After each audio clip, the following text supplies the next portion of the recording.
Welcome to The Thin Line, the podcast for first responders and veterans. We are so glad that you are here and excited that you could join us. The Thin Line podcast is rated explicit and viewer-listener discretion is advised, as some topics may trigger suppressed or repressed memories or experiences.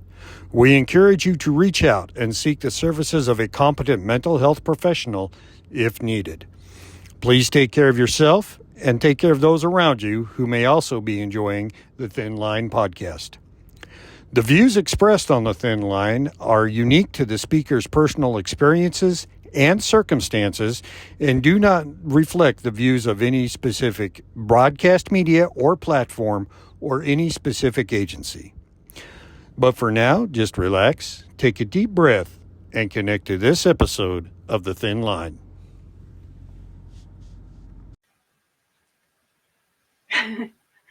I lost where I was. That's not hard for me to do anymore. I know. Good evening, the Thin Line crew. It is me, Messy Jessie, coming on to the show today. And I brought, of course, my soul sister with me, Colleen. And Hey. So tonight we want to just kind of talk about, how we started this show, a little bit of background on me and Colleen, and a lot of people want to know, where we come from. Why is this important to us? So I'm going to let Colleen go first because her story is much more awesome, I think, anyway. No, it's not. So both of my parents were in law enforcement. My dad, after he left the full time, at that point it was the Army Air Corps. I don't think they branched off into Air Force yet, but he was full time, through Korea, and when he got out, he went into search and rescue, Civil Air Patrol, and then he was Air Force National Guard, or anyway, I don't know. It's a little hazy for me. I have all of his records, but anyway. But he was also a cop. He went into police work in Los Angeles County. He grew up in Hollywood, and he was doing movies and doing stuff. Like stars. Movie star. Yeah, he was. He played a Japanese Zero pilot in a Frank Sinatra movie called Never So Few, I think. Not Never So Few. Oh my gosh. A little Irishman playing a Japanese pilot. It was kind of funny. And I think they cut most of the scenes except for him taxiing the Zero. And it was kind of funny. But anyway, he and Frank partied a lot. So it was, anyway. So then he talked my mom into becoming a cop. Because there were no women on the police force at that point in time. Oh, wow. So this was right before I was born. And there were no, or right after she had me, sorry.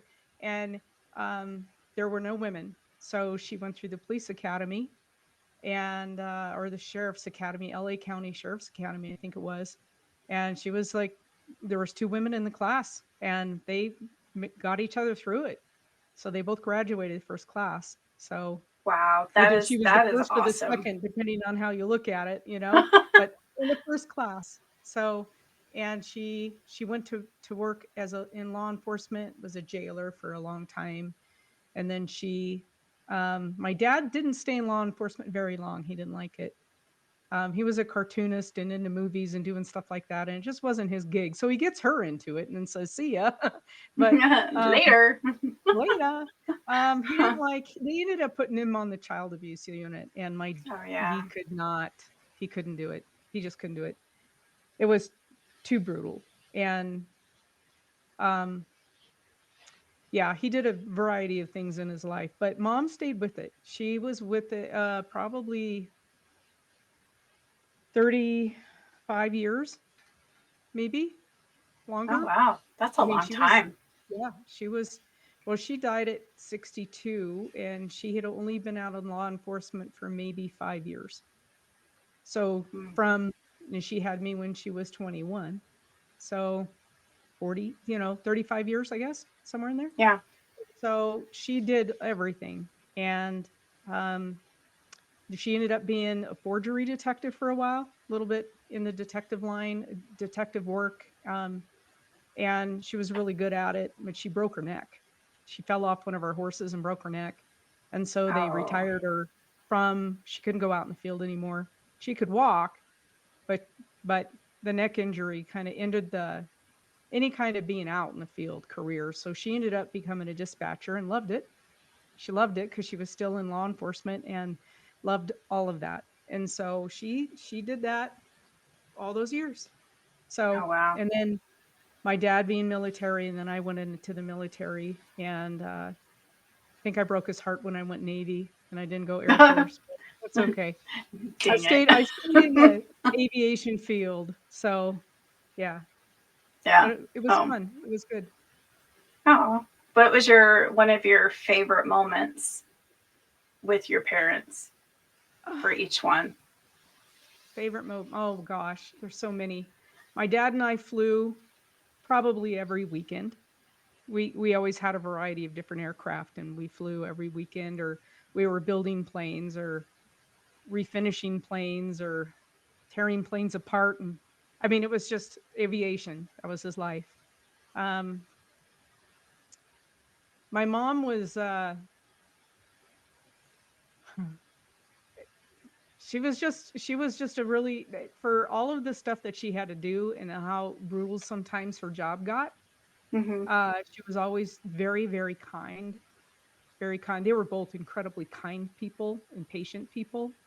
And my mom was, but she was very much a homebody. Like, Bob went out and flew. Not Yeah. They would go flying once in a while, but she liked to be at home, and she was she was a homebody, so she liked to hang Yeah. out in the barn with me and groom the horses and do that kind of stuff. Where Dad was not allowed around the horses because he Oh. had bad carpet. So yeah, but it The was fun. accident prone karma.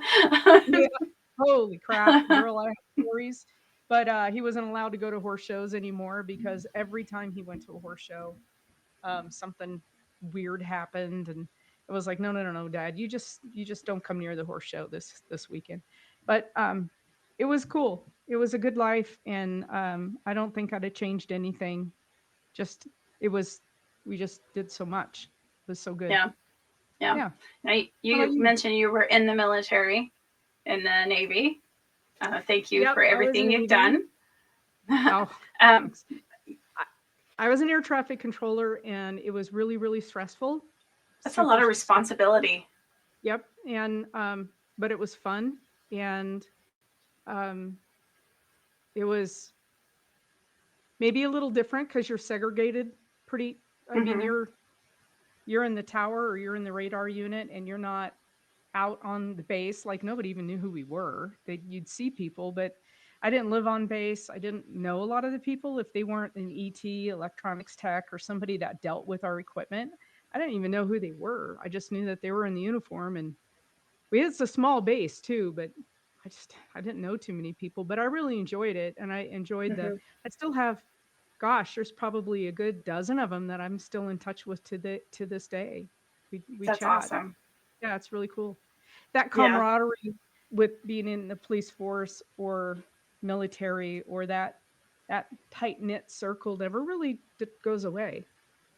Never. It never Yeah, does. Mm-mm. yeah. No. And what No. about you? Oh What's your boy. connection? Here we go. Yeah. Okay, everybody, sit down. Breathe deep. Let me just tell you, at first, when I was younger, I definitely was not for law enforcement. I was a big troublemaker. Um, so I know that to be true.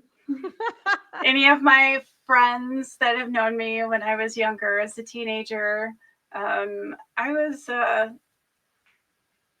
turd. Yes. But I will say that a lot of it, military, definitely on both sides of my mom and my dad's family.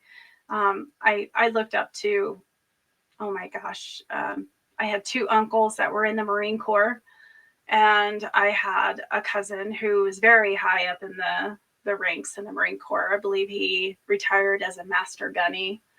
Um, Probably not as high like the admiral and all that. I don't know if it's the admiral, but sorry guys if I'm saying it wrong. I'm probably saying it wrong. Oh my god. Anyway, yeah, so I had them, and then I clearly remember when Desert Storm started, and how worried we were for my uncle who was over there fighting. Mm-hmm. An interesting story here. So I also am married to a Marine. He is in law enforcement as well. So that's kind of my connection. He and my uncle were actually over there, not in the same platoon, but they knew each other.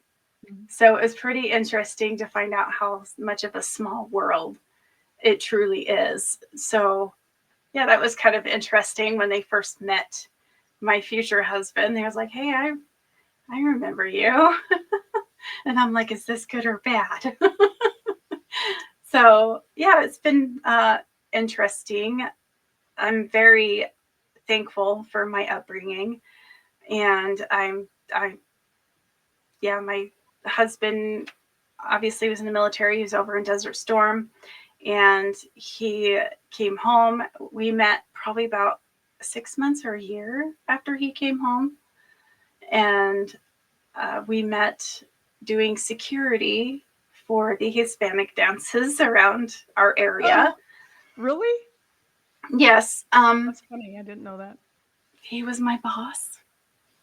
Oh my God, girl. That's funny. Yeah, although I will say I did play hard to get, so I was like, no.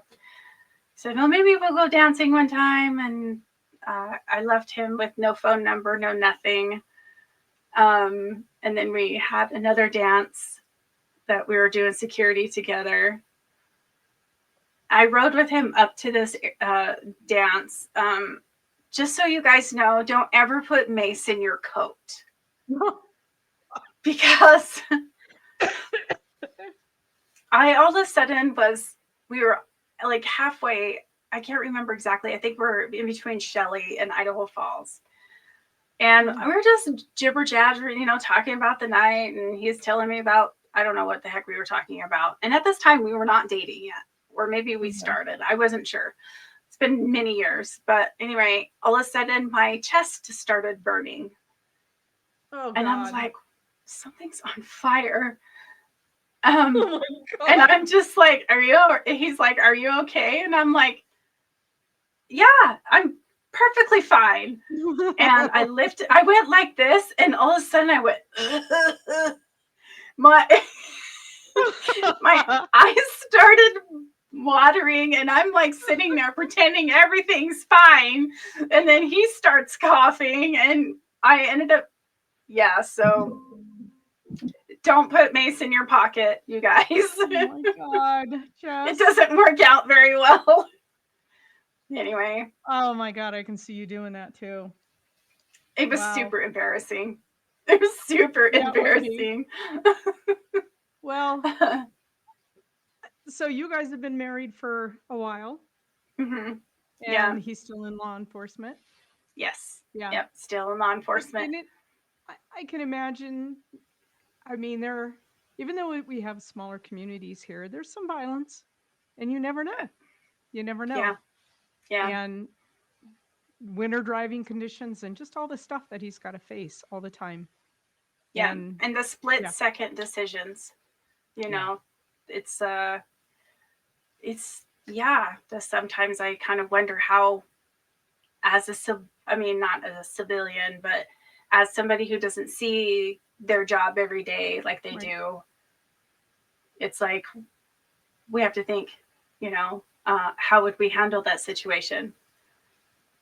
Right? And we have time to think about it. We have time to armchair quarterback, and that's what I think ticks me off so much about comments that I see.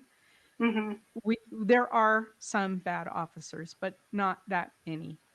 And Yeah. when you have to make a split second decision, but then you've got all of social media going, well, wow, how come they did that? And how come they did this? Really? You weren't there. You weren't there. Yeah. And that, God, and I watch true crime and cop shows and stuff on YouTube. I stream YouTube like constant. That's all I watch. I don't even watch TV anymore. Like, Yeah. and I'm like, oh my gosh, especially the women, like the drunk women and how mouthy they are and how terrible and awful. And these officers are just like, yeah, yeah, yeah. I mean, I was like, I would have just knocked her teeth down her throat. I don't know how they do it.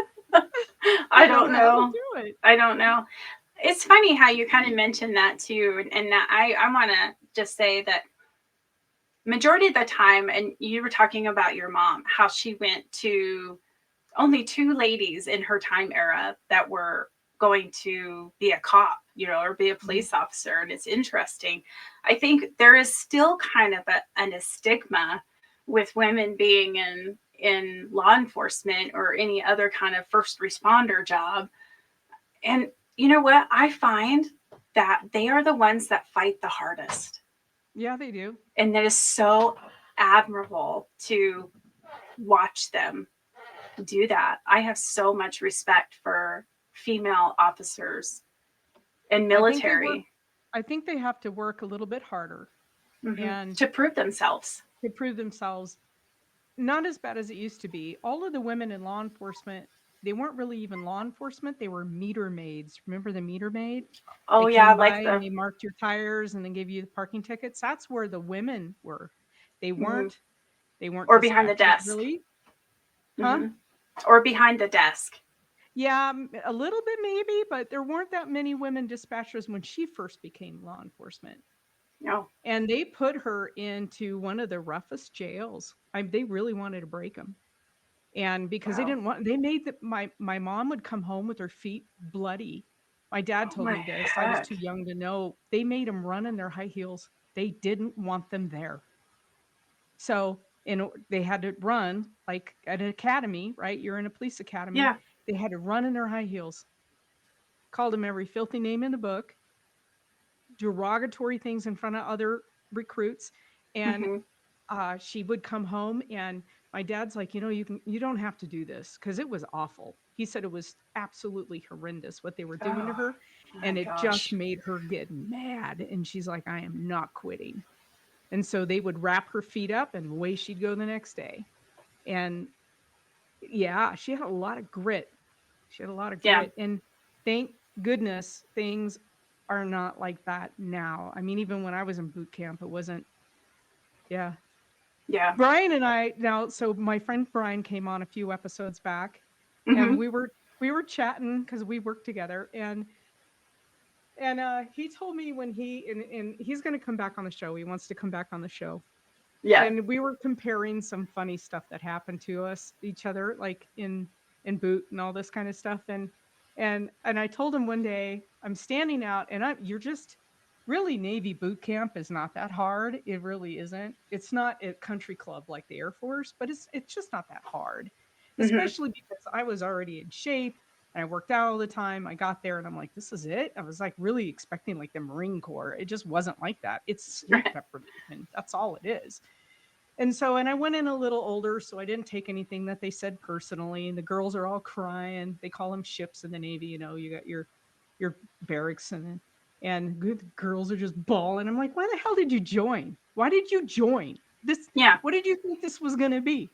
So I remember after about 3-4 weeks, and you're just so exhausted. You're standing out on the tarmac, and we're all in our line, and I was looking over at a tree, and I'm up at the Great Lakes. We called it the Great Mistake. It's up Oh, in it's so cold up Illinois. there. Mm-mm. Oh, it's so bad. Mm-mm.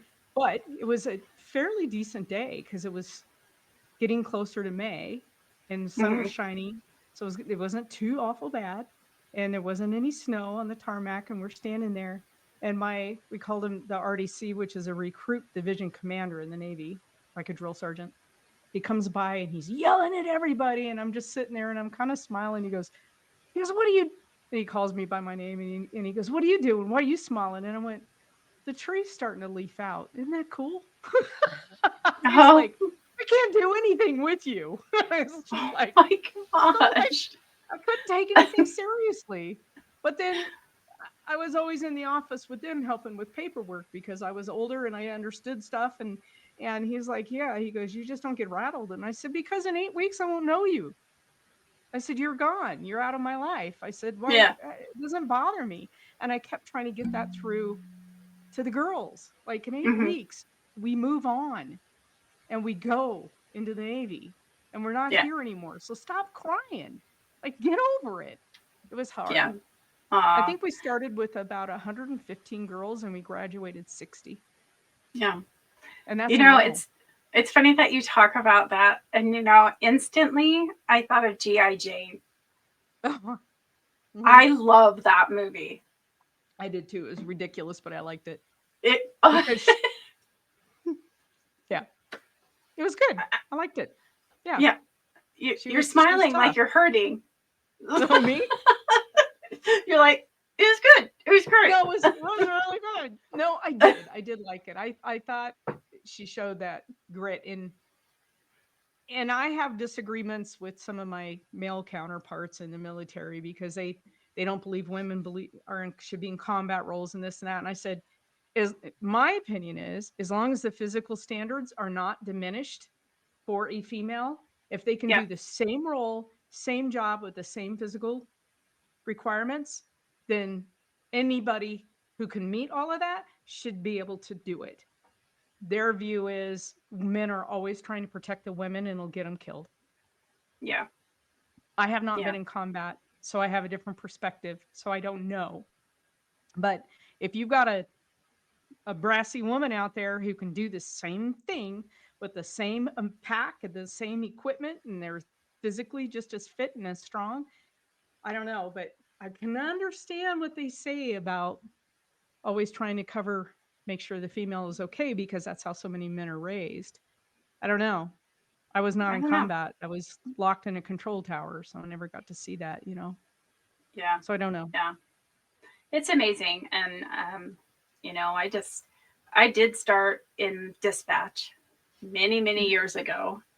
Um, in a very small town where a cow roams in the middle of the road, and if there was something that happened, maybe it would be somebody breaking into somebody's house. I don't know.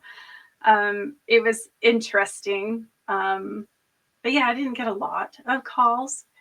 And I'll tell you, I think the worst shift is graves. Like, because you're awake during this time, and it's like 2 to 4 in the morning. Your body's like, I'm out.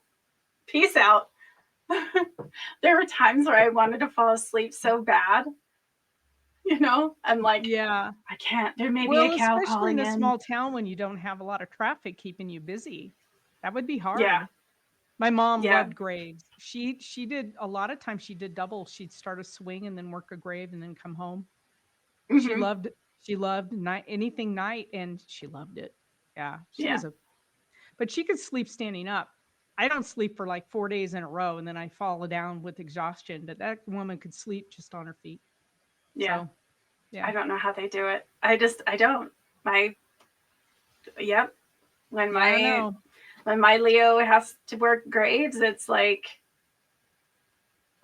everybody's all Yeah. quiet in the house.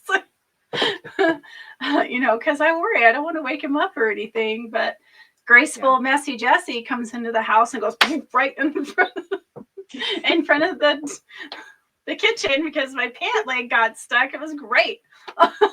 Oh, Uh, girl. yeah, Yeah. And can I just say this woman also knows how to cook. Messy Jessie's a cook.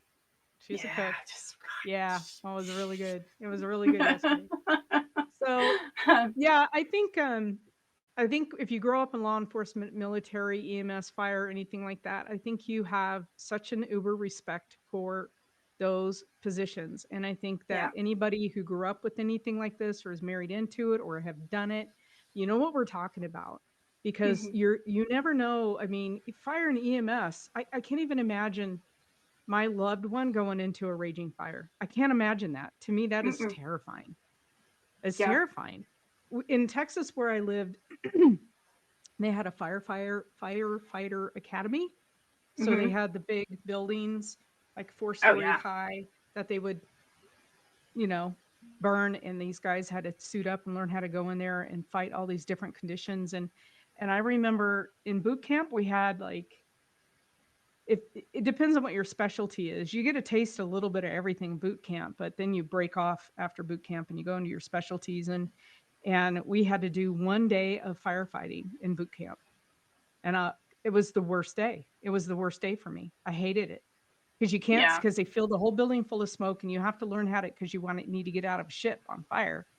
And Yeah. you put one hand on the sailor in front of you and you can't see, and you're coughing and gagging and you're trying to get out of this building. And there's, they're all with you the whole way to make sure that they don't lose anybody and kill somebody in boot camp. That's not always Yeah. cool. So they get you out and you're safe, but it's a psychological issue. And I Absolutely. could not do it. Fire scares the hell out of me. I couldn't do it. No, no. And I think about the EMTs too, like Yeah. how they have to keep their composure in a huge, medical situation. I mean, Right. I don't know if I could do it, like, say, if it was somebody they knew very closely, they want to do Right. everything for them. And that has to be like Terrible. terrible. So, yeah, there's Yeah. just utmost respect for all of our first responders and military and what they do, because it truly takes a special person to do what they do. It's Yeah. just like, I don't know how. Absolutely. And for the I know. families, I mean, it's this is why we are doing the show, is for them Yes. and families, friends, you know, because of nights like this. Like, we want to talk about, who we are and why we're doing this, Yeah. and some funny don't put mace in your pocket kind of thing, because we all need that. Hmm. There's many Well, more stories. oh yeah, we have many, many more stories, and we have such a huge guest lineup coming at you guys. It's going to Yes. be really a fun summer of all of these guests we have outlined so far. And I've got some people that I need to get scheduled that I've made contact with, and we have people from all over the country that are going to be on Yeah. our show talking about their stories, funny stuff, sad stuff, crazy stuff.